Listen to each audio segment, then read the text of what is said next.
She was about to reveal her biggest secret to the man she loved. But when the moment came, everything went wrong.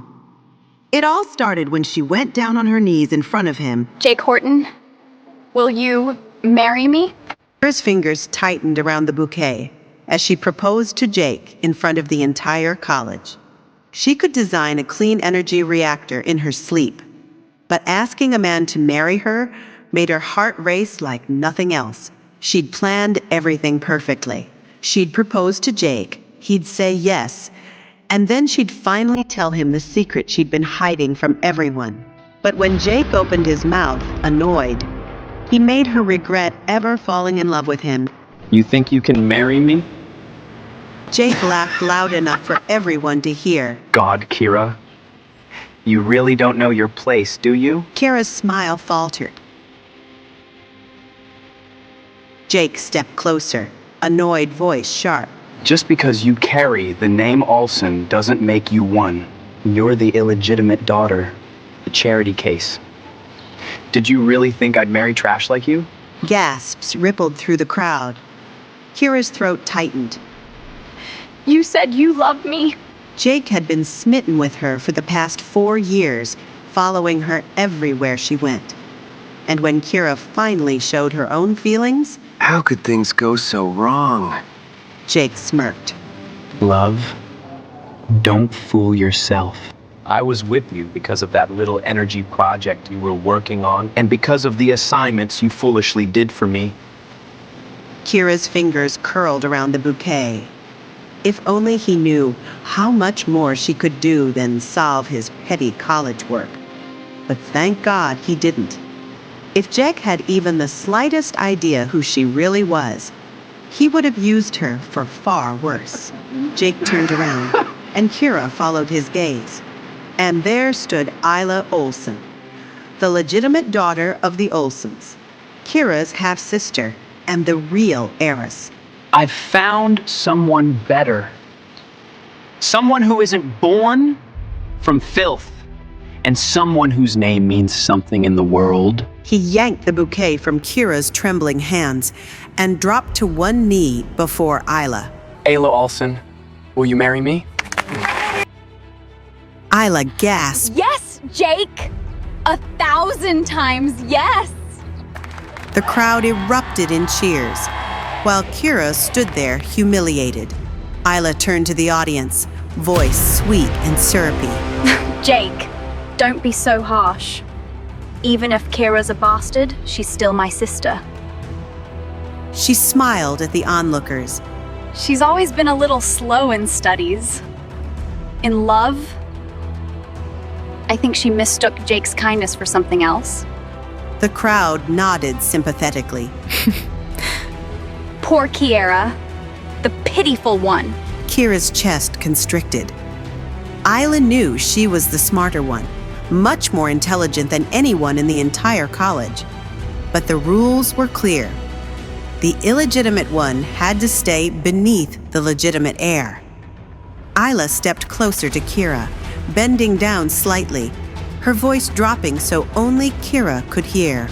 You want to know what a man really wants, Kira? Isla murmured. It's not love. It's power. Give him that, and he's yours forever. She straightened, her eyes glittering. And I gave him that by getting him a deal with Dr. South. The scientist whom everyone in the energy industry worships. The one who never says yes to anyone except me. Kira's eyes widened. Dr. South? How could Isla possibly manage that? Jake slipped a ring onto Isla's finger as the crowd roared again. They walked away hand in hand, laughing, leaving Kira shattered and humiliated. If only they knew who she really was, they'd be begging for forgiveness instead of laughing. Kira stood frozen where they'd left her. She had spent 4 years writing his papers, correcting his research, and building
Finally, Filed all of them. The prototype's secure and your reactor model is protected under your company's name. Samuel smiled faintly. Once the news spreads, every major firm in the world will be fighting to use your technology. Every company in the energy sector is dying for just one meeting with you. He added, smiling. Kira nodded. Good. But don't set them up based on money. I want to work with people who actually deserve the technology. Of course. Samuel hesitated. You know, Kira, you should think about taking the company public. She frowned. An IPO? He nodded eagerly. Exactly. You'll still own everything, but instead of working through third-party licenses, the company becomes yours illegally, publicly, officially. That's incredible news. And when you reveal yourself as Dr. South, it'll be your perfect launch. Kira smiled faintly. So the illegitimate daughter of Taylor Olson will own the future of energy. My father will definitely not like it. Samuel said. Exactly. But neither he nor Jake will be able to do anything about it. You'll control the tech, the narrative, everything. She considered it for a moment, then stood up. Fine. Let's do it. Samuel's face lit up. I'll start the paperwork. You'll need to verify your ID documents at the registrar's office. Kira nodded. I'll go now. And keep the Horton Group's request on hold for now. Don't reject right away. That afternoon, Kira walked into the courthouse, confident and composed, unaware she was about to receive the biggest shock of her life. The clerk barely looked up as she handed over the forms. Name? Kira Olson. Mother's name? Poppy Hill. Kira winced a little at her mother's mention. Her father never accepted Poppy, who was his mistress, into his life, and she seemed to hold Kira responsible for it. And your husband's name? Kira frowned. I'm not married. The clerk sighed, tapping impatiently. Ma'am, please don't waste my time. If you fought with your husband, that's between you and him, but legally I need his name. Kira's voice hardened. I said I'm not married. I am here to register my company. The clerk rolled her eyes and turned the monitor so Kira could see. Then maybe you should talk to your husband before making a new company, Mrs. Horton. On the screen, a digital marriage certificate was pulled up. Wife, Kira Olson. Husband, Lewis Horton. The clerk printed out the certificate and handed it to Kira. Come back after you sort this issue. This can't be real. It's government registered, man. The clerk said without looking up. It can't be faked. Maybe you should call your husband if you've forgotten your own wedding. Kira didn't know what to say. She was sure she wasn't married. Hell, she doesn't even know someone named Lewis Horton.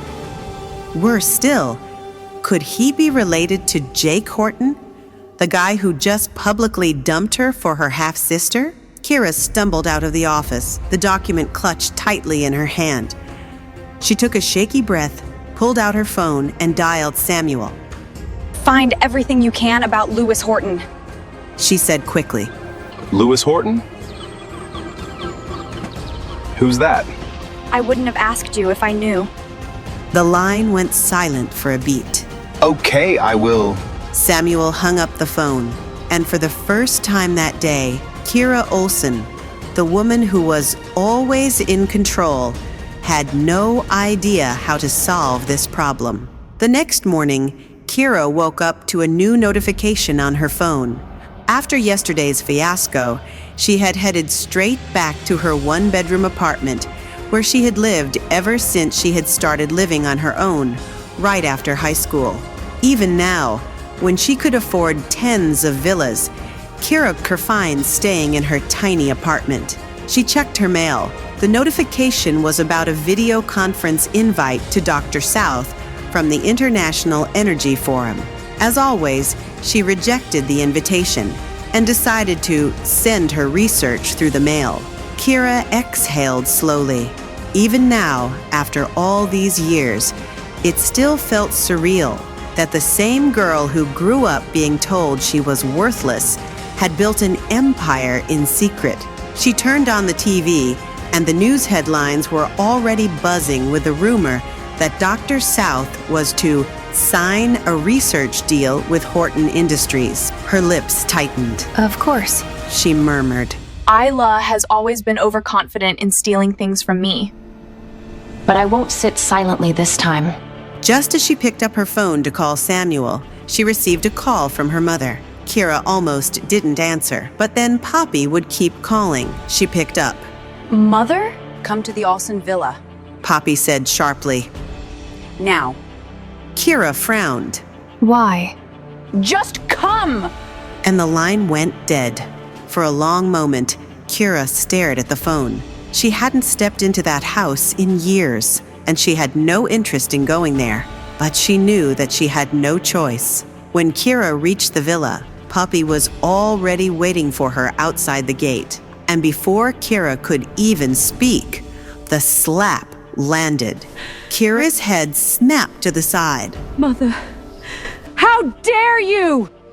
Poppy hissed. Humiliate this family by throwing yourself at Jake in public!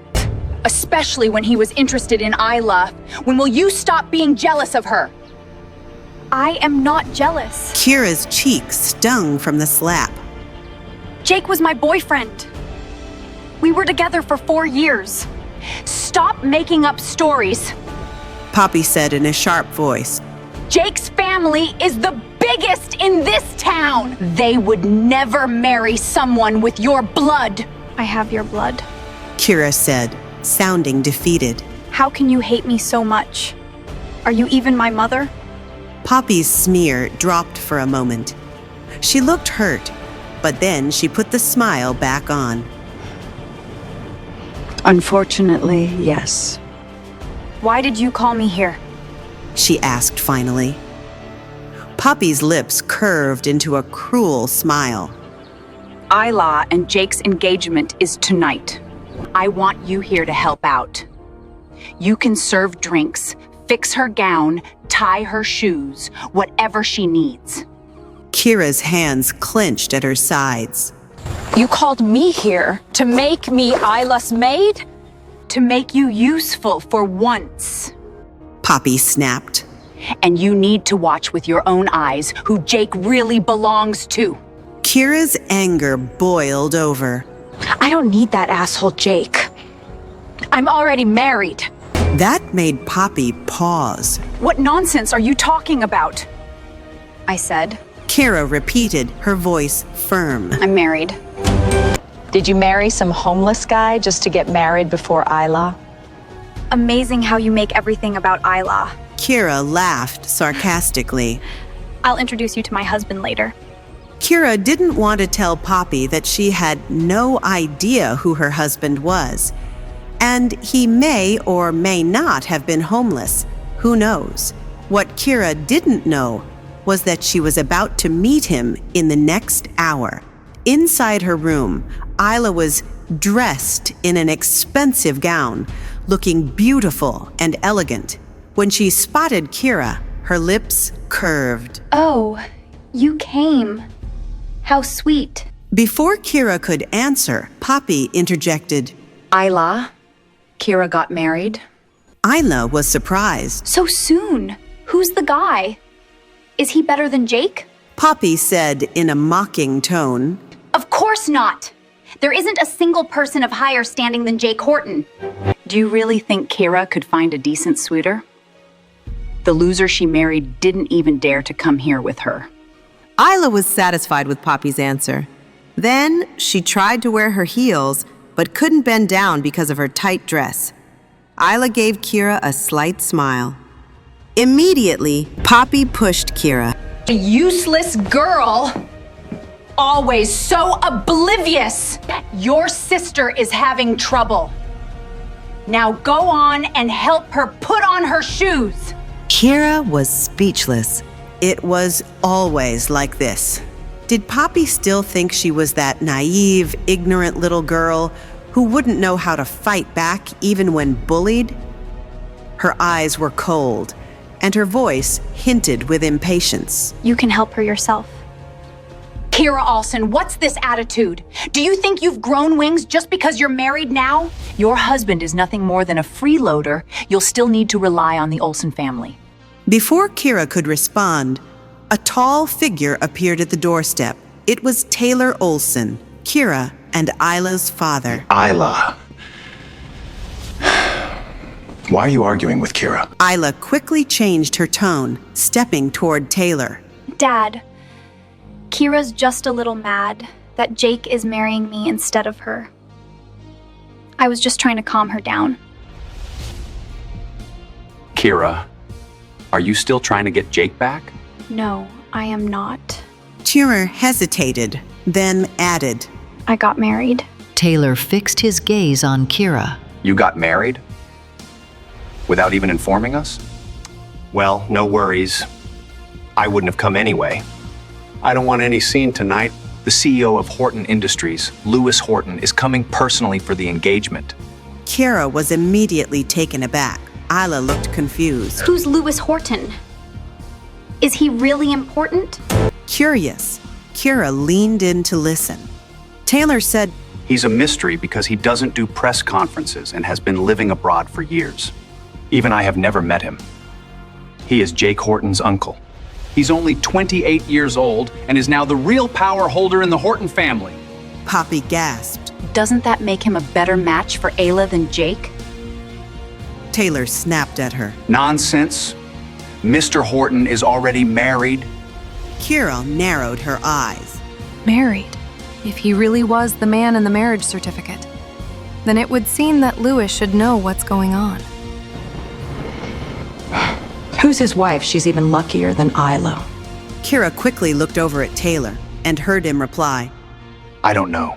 It's said that he and his wife aren't fond of social engagements. Taylor frowned in deep thought. I'm not sure why he suddenly decided to come here today. Kira barely heard the rest. Her mind was spinning. Could it be the same man? Or just a coincidence? Just then, Mrs. Olsen entered the room. She was Taylor's legitimate wife, who had graciously allowed Poppy and Kira to live under the same roof as her. She looked sick and weak. Mrs. Olsen had been battling a chronic illness for years, and it had taken a toll on her body. But she still looked as poised and elegant as ever. Why did you come down? I wasn't going to miss my daughter's engagement. Mrs. Olsen replied in her frail voice. Besides, I am feeling better today. She didn't notice Kira standing by the wall, but Kira felt her heart ache seeing Mrs. Olsen so weak. Mrs. Olsen, who had the right to hate Kira the most, was the only kind person she met in the Olsen family. Poppy didn't act like a mother at all, and often forgot to feed Kira when she was young. As a child, Kira was so skinny and malnourished that she dug around in trash cans for food as soon as she learned to walk. One day, Mrs. Olsen found her doing that and started leaving food for her in the garden every day. She kept up this routine for 12 years. If it weren't for Mrs. Olsen's kindness, Kira probably would have died of hunger a long time ago. Meanwhile, Poppy felt completely different about Mrs. Olsen. If it weren't for Mrs. Olsen, maybe Taylor would have married her. And she took her revenge in the cruelest way possible. Both she and Mrs. Olsen gave birth on the same day. So, she switched the children when no one was looking. And now her daughter was getting married into the richest family in the country, while Mrs. Olsen's daughter was labeled illegitimate and was forced to marry a broke person to save face. Poppy felt proud of herself. If only she knew that Kira was actually Dr. Self, and the husband she thought was poor was powerful enough to make Jake bow his head. A commotion outside garnered everyone's attention. The Hortons had arrived. When Taylor Olsen walked toward the entrance, Kira noticed something unusual. He wasn't looking at Jake.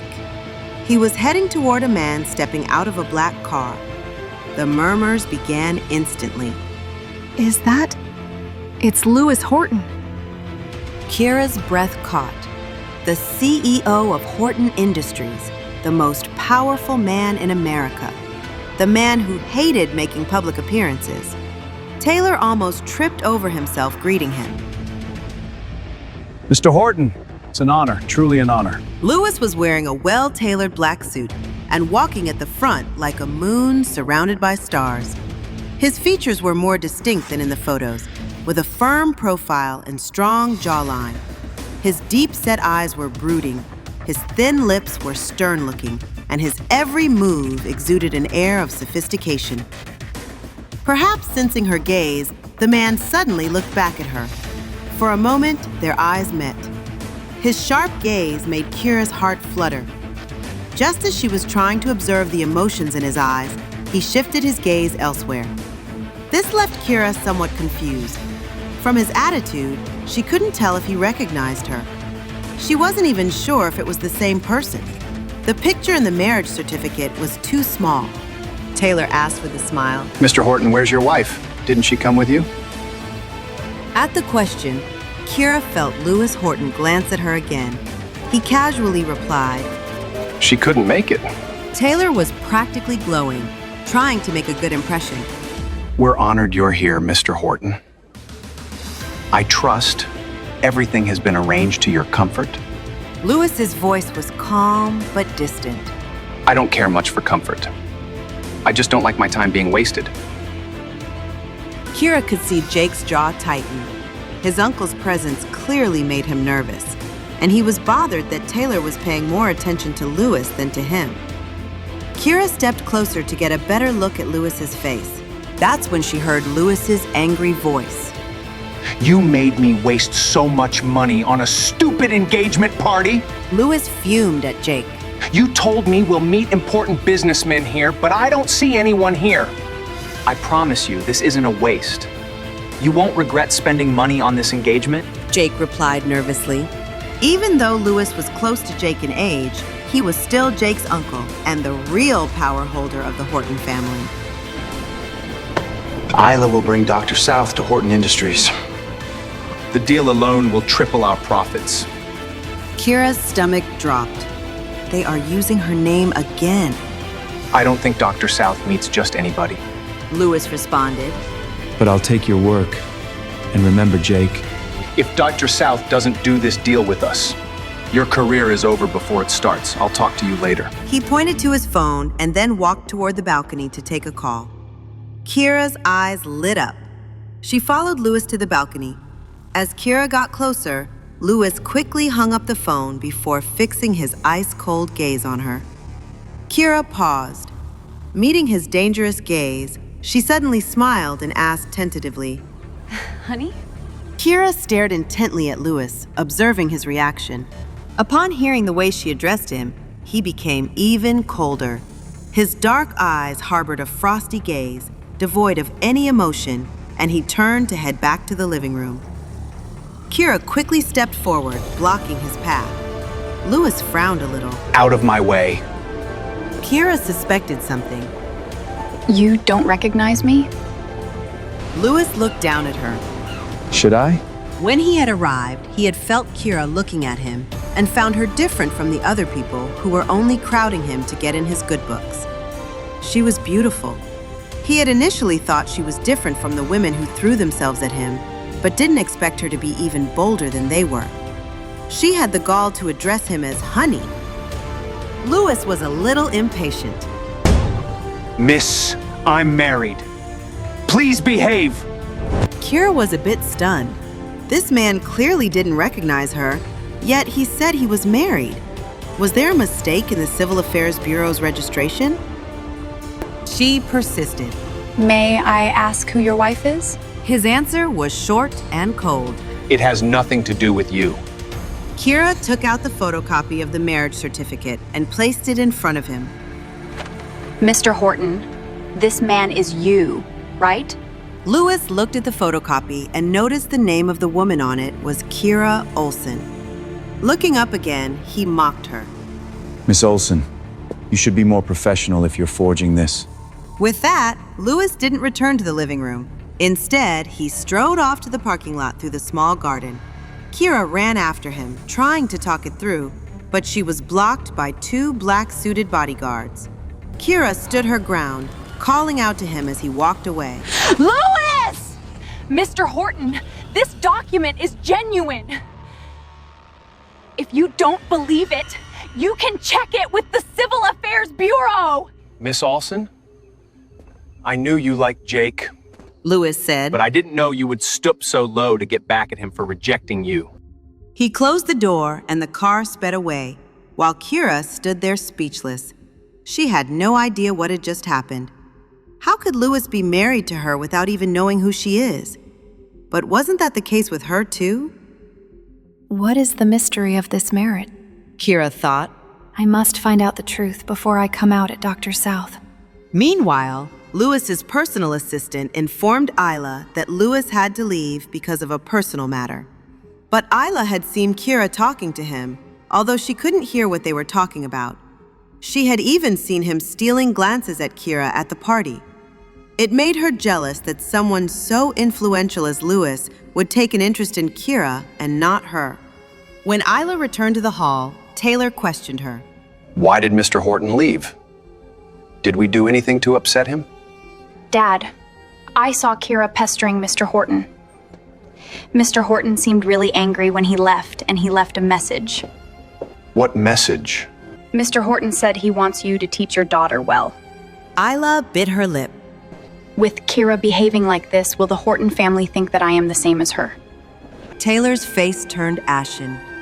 I'll deal with Kira later. By the way, Jake told me you are arranging a deal with Dr. South for the Horton Group. Isla grew nervous. She had no idea how to contact Dr. South. Hell, she didn't even know if Dr. South knew she existed. But she knew that Jake would earn favors with his family if he got Dr. South to visit the Horton Group. So she had lied. Yes, Dad, I am arranging the meeting, she said in a low voice. Let's go finish the engagement ceremony. Isla changed the topic, but she knew she had to do something soon, or Jake would never marry her. Kira left the Olsen villa on her electric scooter. She was about to reach her apartment when her phone rang. It was Samuel. Boss, a lot of people have been looking into who Dr. South is lately. Kira raised an eyebrow. They haven't uncovered anything. Have they? Of course not. They think Dr. South is a powerful man. After all, no one would ever guess that Dr. South, who conquered the issue of hydrogen fuel, is actually a harmless-looking young woman who just graduated from college. Anything else? Kira cut off his rambling. Oh, yes. I found the information on Lewis Horton. Tell me. Lewis Horton is Jake Horton's uncle. Rumor has it that he has a violent and ruthless personality, hence, he was sent overseas when he was little. Everyone thought that the family property would be handed over to his elder brother. That is, Jake Horton's father. However, Lewis Horton returned to the country unexpectedly last week, using some ruthless method to force his father to retire and take control of the Horton Group. Kira frowned. Look up his contact information and schedule. I'll go talk to him again. After hanging up, Kira rubbed her temples. Things were a bit troublesome. Given Lewis Horton's status, he was escorted by bodyguards when he traveled, and it wouldn't be easy to meet him. She shouldn't have impulsively called him honey earlier, which had upset him. She sighed, turned her scooter around, and slowly headed home. As she was about to reach her home, an old lady in her 80s or 90s suddenly sprang out from the side of the road. Kira slammed on the brakes, narrowly avoiding a collision. The old woman was thin and short, but she was well-dressed and didn't appear to be from an ordinary family. She had a tag around her neck, which had a contact number with a note that said, "If you find this lady, please dial this number. A reward will be given." It had to be Alzheimer's disease. Someone was missing a family member. Kira immediately took out her phone and began to dial the number on the tag. The old woman stared blankly at her for a moment, but then she suddenly became active. She grabbed Kira's wrist, her cloudy eyes shining brightly. Ah, there you are, dear. I was waiting for you. Kira blinked. For me? Yes. The woman said cheerfully. You're my grandson's wife, aren't you? Such a lovely girl. Kira froze. I think you've mistaken me for someone else. But the woman smiled fondly and took her hand. No, I remember. I saw your picture. You're just as beautiful in person. Kira didn't know what to say. The old woman must be confused. What's your grandson's name? I forgot his name. The old woman replied. Kira consoled her before making a phone call. Take it easy, ma'am. It's okay if you can't remember. Meanwhile, Lewis Horton sat in his Bentley a few blocks away. His useless security guards had let his grandma slip away. Lewis wouldn't have bothered if it were anyone else in his family, but he loved his grandma. She was the only one who understood him and took care of him when everyone abandoned him. He was about to start a search operation when his phone rang. Lewis immediately answered it. A serene female voice came from the other end. Hello, I found your number on an old lady's medical tag. Are you her grandson? The temperature in the car dropped instantly. Everyone on Lewis's team jumped into action. Some were prepared to call the police, while Tom, his assistant, tracked the location of the caller. Lewis's eyes remained sharp, and his voice was steady. Where is she? The woman shared the location and hung up. Lewis squinted slightly. He found the voice on the phone oddly familiar. 5 minutes later, they arrived at the location, but the young woman who had made the call was nowhere to be found. Only a police officer was there with old Mrs. Horton. Lewis ran up to her and asked, Grandma, how did you end up here? Old Mrs. Horton replied mysteriously. I came to see your wife. She lives nearby. Lewis paused and sighed. Grandma, you know that's not true. Impossible! I met her! Mrs. Horton complained. But she left me with the police because she had some important work. She took the girl's number from Lewis's phone, intending to call her later. Meanwhile, Lewis was just relieved that he found his grandma, and Kira, she had no idea that she missed the chance to meet the man she was chasing. The next morning, Kira got a call from her university advisor. Kira, come to the university now. Kira didn't know what was going on, but she hopped on her e-bike and rushed to meet Professor Miller in his office. The proposal fiasco was still fresh in her mind. As she entered the university grounds, she found Isla and Poppy already in the professor's office. It was normal for Isla to be here, but why was Poppy here as well? Just as she was wondering, Professor Miller's serious voice interrupted her thoughts. Kira, your qualifications for the recommendation for postgraduate study have been revoked. To find out what happens next, download the Pocket FM app in the next 1 minute to get free access to 20+ free episodes of I Am Married to a Stranger. Hurry before the offer disappears. Install Pocket FM and enjoy free episodes now.